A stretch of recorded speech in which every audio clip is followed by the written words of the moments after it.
আসসালামু আলাইকুম। আপনারা কেমন আছেন? গতকাল আমার বড় আপা আমার দাদা ভাইয়ের বড় বোন ইন্তেকাল করেছে। আমরা সবাই সেখানে গেছিলাম।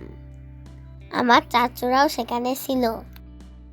একদিন দুনিয়া থেকে সবাইকে যেতে হবে, কেউ আগে কেউ পরে। দুনিয়াতে কেউ স্থায়ী নয়। একটু পর বড় আপাকে নিয়ে যাওয়া হবে।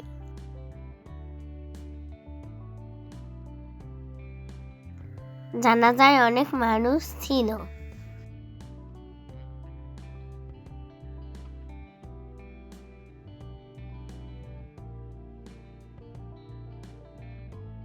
কবরস্থানে আমার আপাকে নিয়ে যাওয়া হচ্ছে।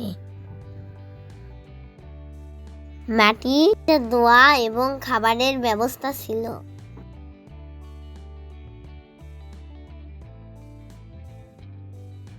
আজকের আবহাওয়া ঠান্ডা ছিল।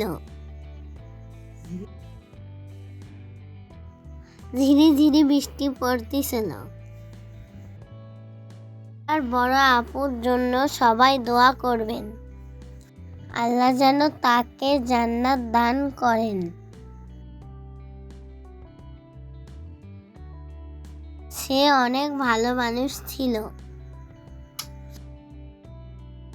সবাইকে ধন্যবাদ। ভালো থাকবেন।